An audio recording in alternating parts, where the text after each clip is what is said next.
Hello and welcome back to the Spiritual Shitshow podcast. My name is Julie Wynn, and this podcast is really all about sharing the journey of self-awareness, how sometimes it can feel messy and magical and confusing and exhilarating. All of these things that make our soul/human journey normal. This morning, I was sitting on the front porch drinking my coffee, and I was reflecting on my own life, tapping into the energies that are happening for me now. And also, I will say for me, a lot of the times it's also collective, so it might be happening for you as well. And I just keep feeling it's time to purge, to really be deliberate about what it is that I want to box up and put in a memory box. And what is it that I want to confidently step into? This feels like this is the energy of autumn, of the planet. It feels like we are all being asked to be bold in our choices of who we are, what we want to create, how we individually want to live. And ultimately, it's all coming back to the truth. The powerful truth of who we are.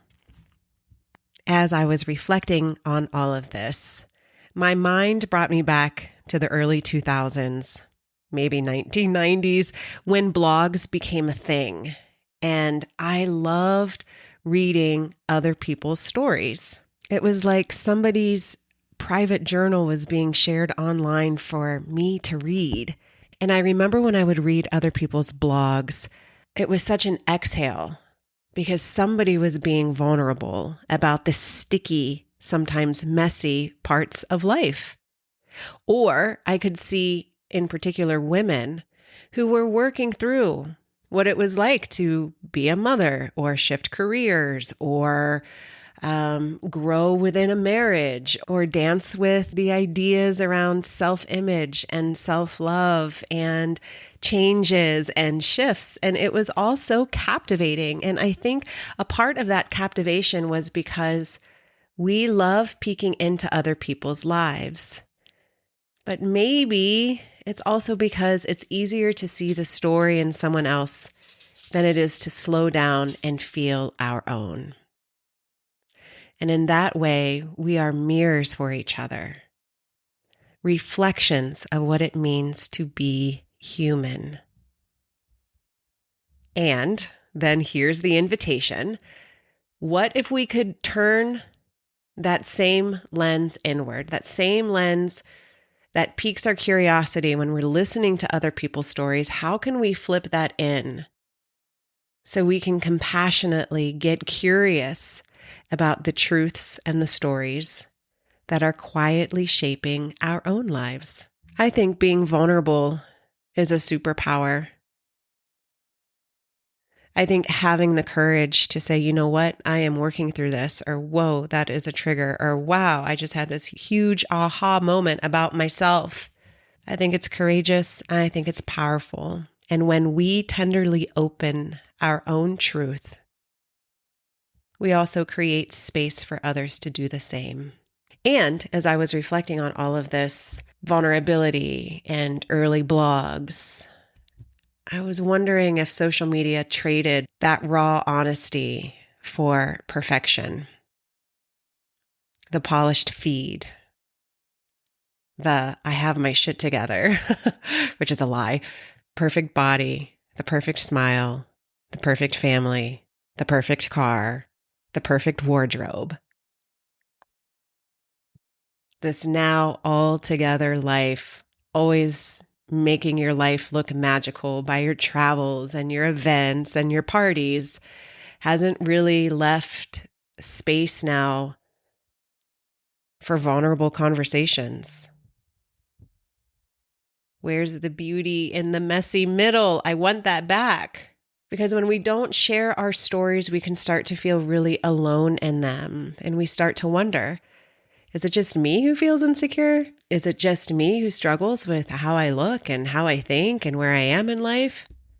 Is it just me carrying these silent stories behind a smile and my latest Amazon purchase. And the truth is, no, we are all carrying something.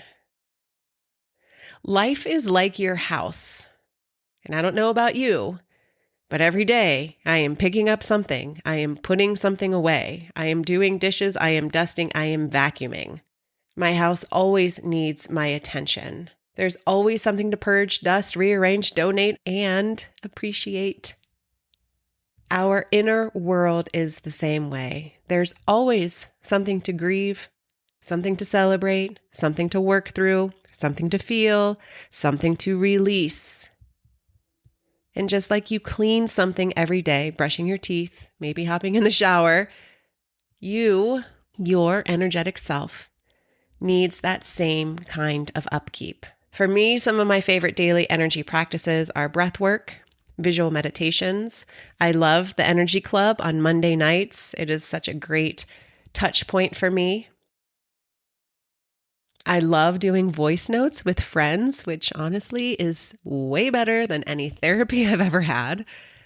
Journaling, going to the gym, taking a nap, sitting in the sun, walking at night with my daughter, morning coffee, anything that's bringing me back to my center. So for you, what brings you back to your center?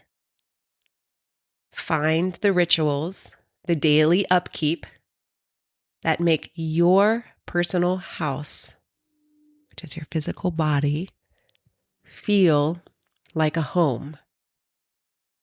And remember to do that every day. Our energy isn't a one and done. It's not keep going, keep distracted, keep not looking at the inside of the house. It's lifelong work, or shall I say it's lifelong play. It's ongoing upkeep. It's pausing long enough to say, where the hell did this come from? Or, fuck, this again? And then you choose to pick it up, put it in the dishwasher, let it go, box it, or put it on the shelf.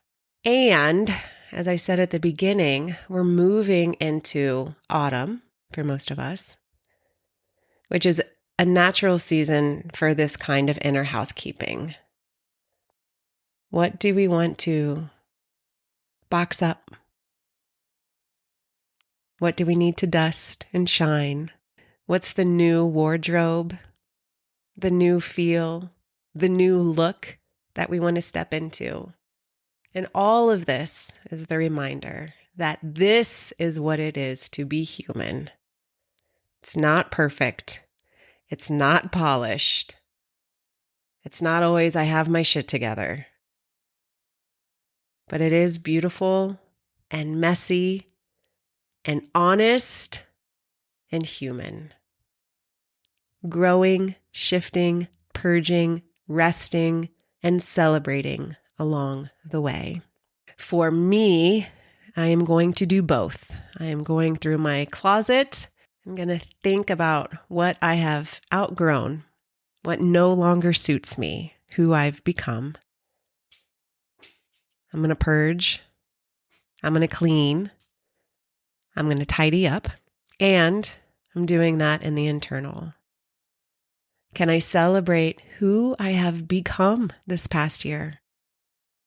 Can I celebrate and honor and see the work that I have done? And can I lovingly allow the stories, beliefs, habits that I have outgrown? Can I box them, keeping the ones that are precious memories and donating the rest? Or trashing it straight into the trash. So I'm going to be doing my inner housekeeping and my outer. And it's the remembrance that it all goes hand in hand. As above, so below. The deeper we go within ourselves, the more our external world and experiences shift. And if you want to join me in this practice, I would love to hear all about your ahas and shifts, things that you are donating And most importantly, I want to hear you say, and now I am choosing to wear my cloak of confidence, self-love. I'm allowing myself to use my voice.